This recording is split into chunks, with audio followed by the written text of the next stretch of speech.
Esta hora de la mañana continúa la sesión en la Comisión de Fiscalización, donde viene presentándose el presidente de la región Tumbes, Gerardo Viñas. Ahí está nuestro compañero Igor Malca. Igor, buenos días. Hola, buenos días nuevamente, Pilar. Pues sí, continúa aquí la sesión y estamos en la estación ya de preguntas de los distintos parlamentarios. El sistema está en sistema de pregunta y respuesta. No se están acumulando pues, los cuestionamientos de todos los que quieran intervenir. Está directamente respondiendo Gerardo Viñas. Hasta ahora interviene precisamente un parlamentario de la región Tumbes y uno de los principales opositores a la gestión de Viñas, el parlamentario Manuel Merino. Vamos a escuchar. El levantamiento de las cuentas que son programas sociales y programas CAS.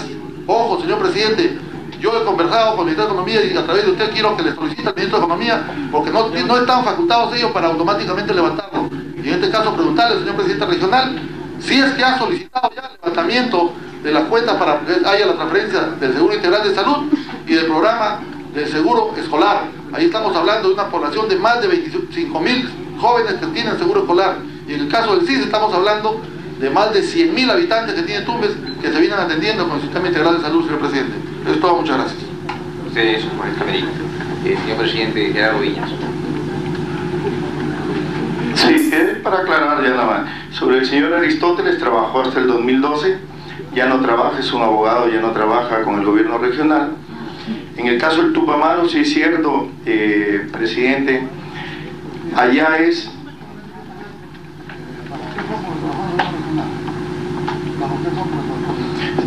Sí, trabajó como asesor del gobierno regional, pero ya no trabaja de hace más de un año.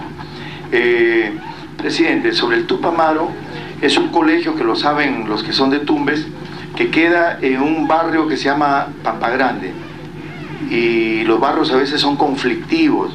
Hasta donde hemos conversado con los que están construyendo esta obra, los han asaltado, se les han llevado teodolitos, cosas. Ha ido la presión, hay presión del barrio para trabajar.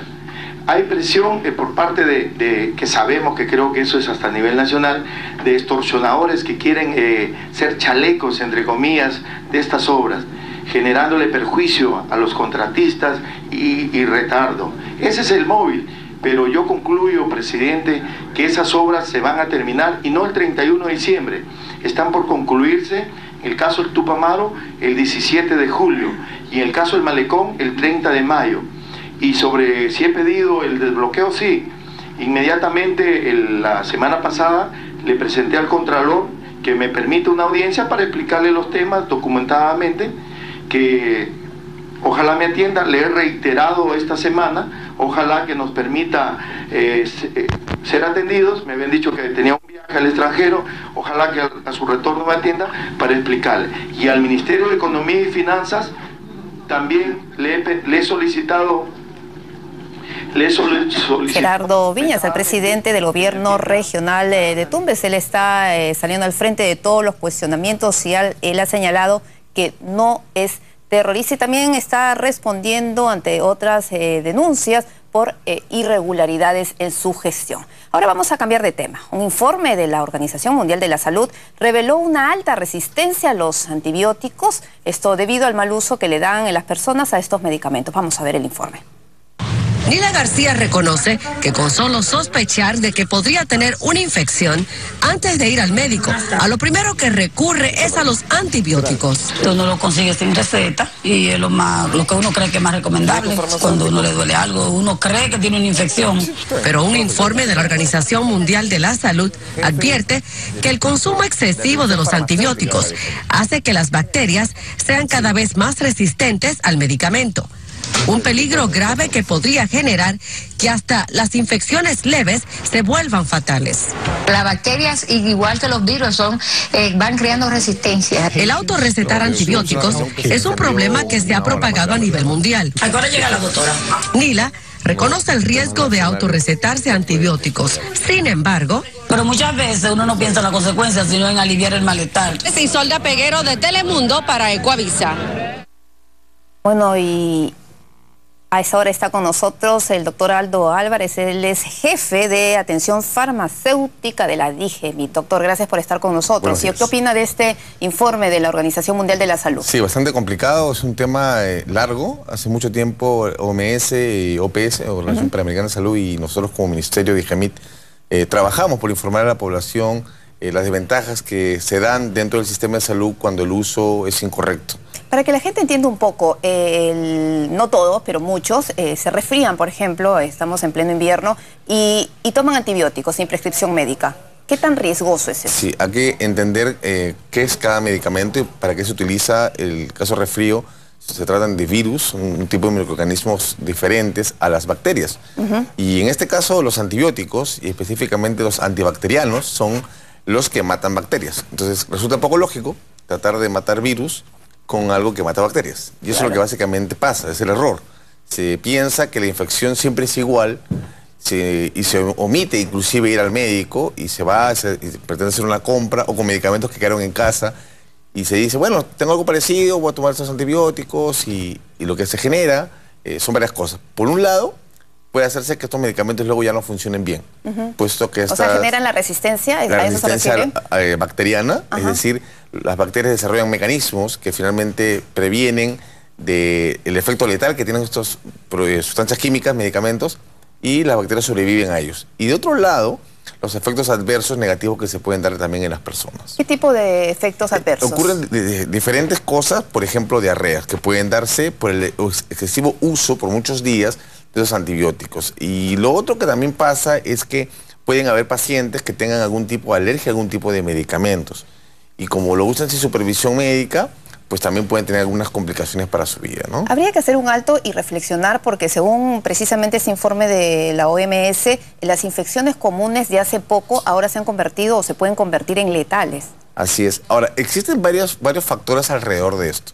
Desde el punto de vista de la medicina, los seres, en este caso los microorganismos, van mutando y van generando diferentes mecanismos de resistencia de manera natural. ¿Sí? Eso por un lado. Dos, a pesar de esa adaptación de los microorganismos, el mal uso facilita esa resistencia. Y tercero, existen mecanismos que están alrededor. Es decir, si yo tengo en este momento medicamentos que son de pronto mal utilizados, las bacterias que generan esto, y tienen un cambio climático, que es lo que también se da, este último también promueve una adaptación en estos microorganismos. Y de este último tema, de cambio climático, que usualmente no se ve en el tema de salud, tiene un impacto directo. No lo había escuchado. Sí, y que tiene que ver, por ejemplo, con lo siguiente. Si yo tengo residuos que se eliminan de manera incorrecta, tengo ríos, mar, que se vincula con desperdicios y nadie los trata, esto genera alteraciones de la biodiversidad, los microorganismos y demás seres vivos. Todo este cambio genera alteraciones en el clima.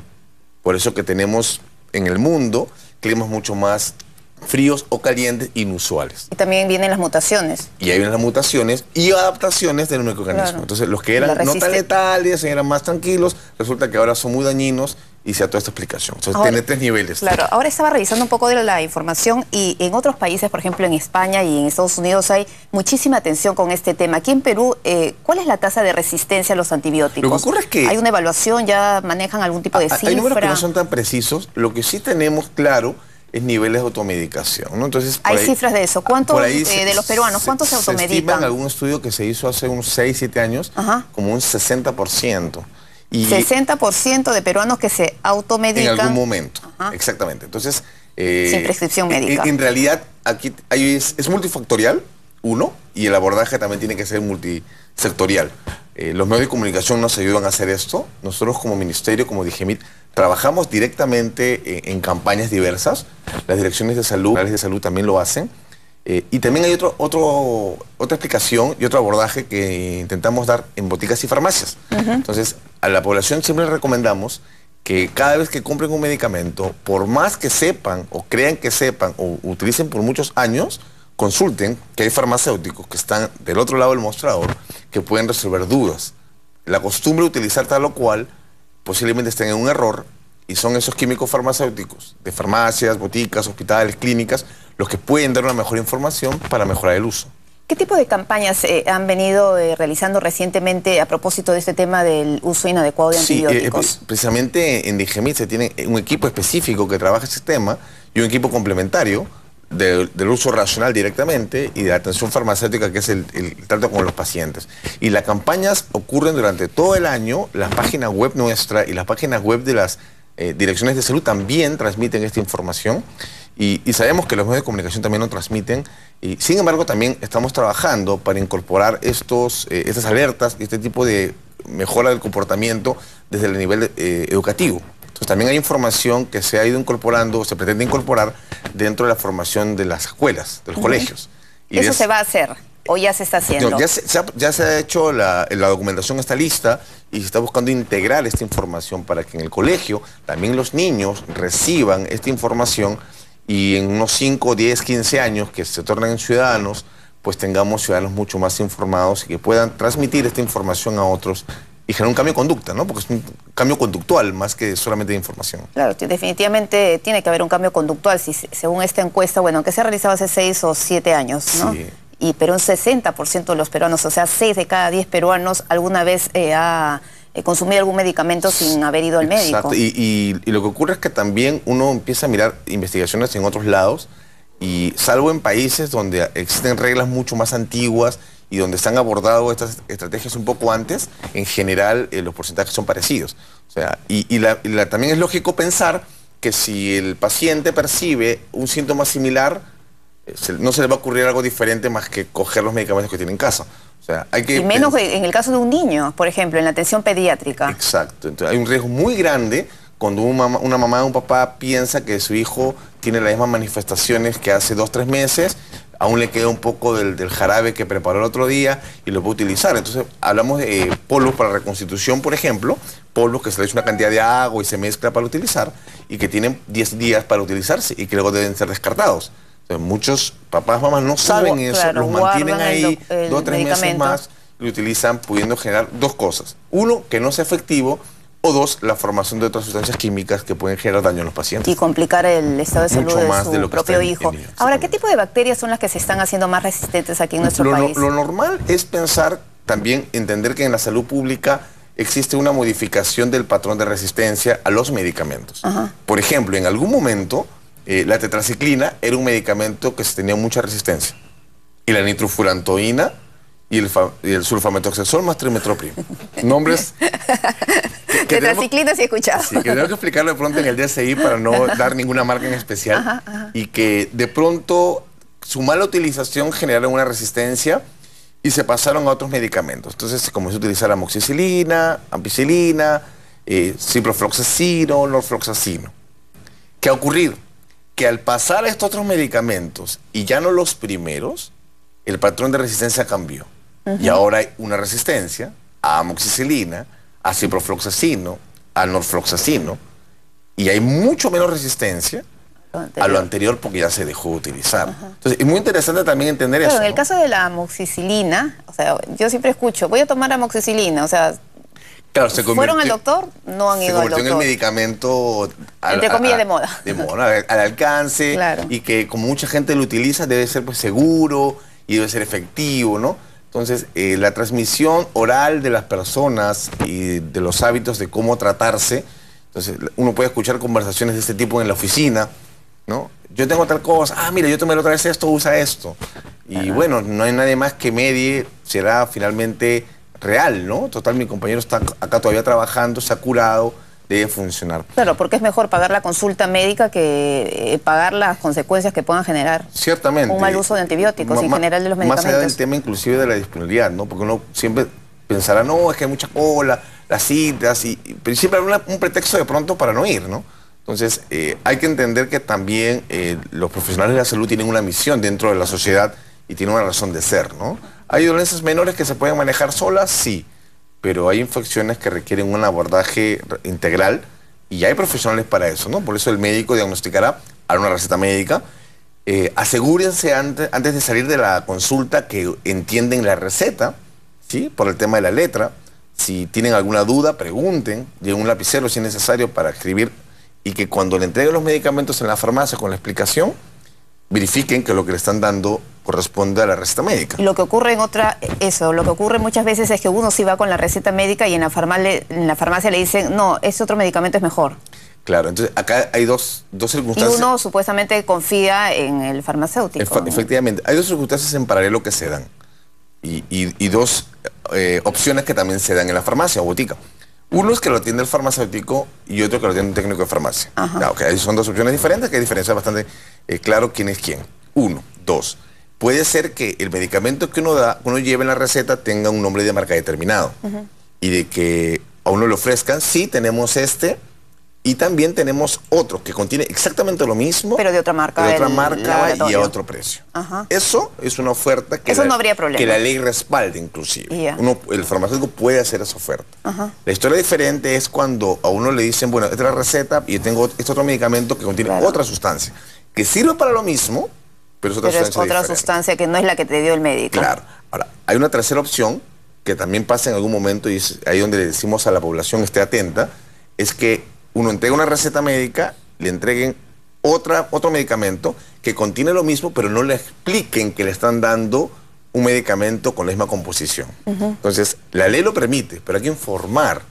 Por eso, si nos ponen delante opciones, hay que preguntar y mirar las cajas y verificar los nombres. Y en este caso, cuando se tratan de explicaciones tan específicas, es importante que sea el farmacéutico o la farmacéutica la que pueda hacerlo. Y a nivel de la Digemit, a través de su página web, ¿hay algún link para que el usuario pueda acudir si tiene alguna duda, alguna queja? A propósito de este tema de los medicamentos. Sí, en realidad en nuestra página web, ¿no? www.digemitminsa.gov.pe, existe el enlace a los teléfonos y algunos enlaces a correos específicos. Ahora, lo que nosotros le decimos también a la población, porque Digemit finalmente es el ente regulador, también hay direcciones específicas que son zonales, que eran las DISAs hasta hace poco, y que ahora se configuran un poco de otra manera, pero que son las encargadas precisamente de la vigilancia. Que directamente van a las farmacias, a las boticas, verifican. Y aquí también le decimos a la población otro tema, ¿no? Que si los medicamentos que uno quiere utilizar, quiere tener la certeza que realmente van a funcionar, pues trabajemos en el interior para difundir la información de comprar en lugares confiables. Porque luego dicen, no, es que el medicamento no me hizo efecto. ¿Por qué? Uno, porque lo compró, estar vencido de repente. ¿Sabes dónde? Claro, o dos, adulterado. O tres, lo tomó por unos cuantos días. Eso es otro aspecto muy importante. Exacto. Los antibióticos tienen determinados días que dice el doctor. Una frecuencia determinada, cada 12 horas, otros cada 8, otros cada 6, y durante una determinada cantidad. Algunas veces dicen 7 días de antibiótico y el paciente se siente al tercer día mejor y lo deja de tomar. Y lógicamente. ¿Qué causa eso? ¿Qué provoca en la salud de uno? Es el origen, primero, de la resistencia. O sea, las siguientes veces esa bacteria va a desarrollar mecanismos que finalmente le permita poder resistir, ¿no?, el ataque del antibiótico las siguientes veces. Lo segundo es que al no curarse bien, es decir, al no desaparecer o disminuir la cantidad de bacterias, esa infección puede nuevamente brotar. ¿Y más fuerte o no? O sea, ¿con más intensidad se podría presentar ese caso? O otro problema más grave todavía, ¿no? De que ese medicamento ya no te sirve para esa bacteria. Entonces es otro medicamento más costoso, más riesgoso. Y tomarías el mismo medicamento y no te pasaría nada. Exactamente, esos son los riesgos, ¿no? Claro. Igual hay alimentos y medicamentos que también pueden causar cierta interacción con los antibióticos y que también esa información que la debe dar o el médico o el farmacéutico, y esa información la tiene que pedir el paciente. Claro, a veces decían que algunos antibióticos no eran buenos, creo que tomarlos con leche, como el ciprofloxacino o el norfloxacino o la tetraciclina. Por eso mejor es ir al médico. Exactamente. Y prestar mucha atención a lo que nos dicen. Doctor Aldo Álvarez, jefe de equipo de farmacia de la Digemit, gracias por habernos acompañado aquí en A las 10. Muchas gracias. Nos vamos ahora a otras informaciones. Una extraña muerte encontró un joven de 23 años en el Callao esta madrugada. Sus familiares afirman que fueron policías los que lo agredieron. Un nuevo confuso incidente en el Callao cobró la vida de una persona. Se trata de Giancarlo Ruiz Robles, de 23 años, que según sus amigos fue asesinado por un grupo de policías vestidos de civil. Hemos ido a comprar cerveza y han venido 3 civiles primero. Comenzaron a decir, somos los de al frente, somos los de al frente, y han comenzado a disparar a los policías civiles. De ahí ha venido una camioneta, con 6 policías adentro de Lingünza, Valdivia.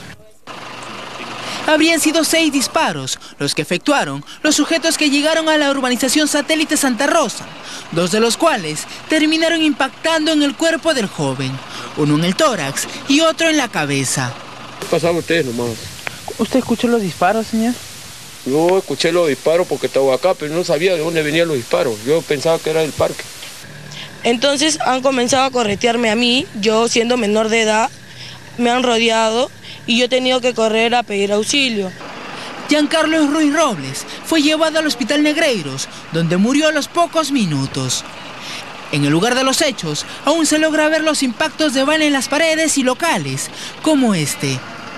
El fallecido deja en la orfandad un pequeño hijo de solo 4 años de edad. Bueno, y como sabemos, el día de hoy se celebra el Día de la Policía Femenina. Nos vamos a comunicar con Luis Claros desde la Dirección de Tránsito de la Policía en La Victoria. Luis, muy buenos días. Hola Pilar, ¿qué tal? Muy buenos días. Como bien indica, nos encontramos en la Dirección de Tránsito de la Policía Nacional, aquí en la avenida 28 de Julio, en La Victoria, y ya se inició la celebración del 8º aniversario del Día de la Mujer Policía. En este instante, Pilar, te comento que el director de la Policía Nacional, el general Jorge Flores Goicoechea, viene dando el discurso por este importante día que desde el 2 de mayo del 2006 se celebra esta fecha tan importante, resaltando pues la labor de la mujer policía en beneficio de nuestro país. Comentarte que hace instantes el mismo general Flores Goicoechea realizó un saludo a 3 valerosas policías cuyas acciones destacaron en los últimos días, como fueron, por ejemplo, las suboficiales Olga Baldión Paredes, Patricia Benavides Salinas y también Jessica Sandoval Primero, 2 de ellas que denunciaron hechos de soborno por parte de algunos conductores de vehículos públicos, y la tercera, la suboficial Jessica Sandoval, quien estuvo involucrada en un secuestro. Ellas recibieron, el saludo personal del director de la policía. Esta es la parte de la ceremonia que viene desarrollándose, Pilar, aquí, como te repito, en la Dirección General de la Policía de Tránsito, y estaremos retomando en cualquier momento ya ante las declaraciones que pueda dar a la prensa el director general de la policía. Adelante. Y un saludo muy especial entonces a todas las mujeres policías en este 8º aniversario. Ya se encuentra en las instalaciones de ATV el presidente del Consejo Nacional de la Magistratura, el doctor Pablo Talavera. Él en breve va a estar con Pamela Vértiz. Ahora les vamos a contar que Richard Chávez, miembro del Escuadrón de Emergencia de la Policía y más conocido como el Payaso Trampolín, estuvo en el programa Dándole Vueltas con Ana Treyes. Manifestó que una de las finalidades de su trabajo como payaso policía es llevar alegría a los niños en extrema pobreza. Escuchemos. Y tengo un grupo policial también que se llama el Escuadrón de la Risa. El Escuadrón de la Risa. O sea, has hecho, digamos, tu sueño de payaso lo haces en la parte civil y en la parte policial. Así es. ¿Y con los policías a dónde van con el Escuadrón de la Risa? Nos vamos a lugares donde hay extrema pobreza. El sábado 3 de mayo, aquí nomás ya está 2 días. 2 días. 9 de la mañana. En punto, en punto, sí, en el cine VK, ¿lo puedo decir? ¿No? Por supuesto. Gracias. Cine VK de la Plaza San Martín es el preestreno, y ojalá que después de esta presentación los cines se animen pues en todas sus salas a pasar. Yo mismo soy, porque la gente lo está pidiendo. ¿Pero qué cosa? ¿Por qué no quieren pasar? Que no tengo piseadores. Muy buenas tardes y los dejamos con Pamela Vértiz.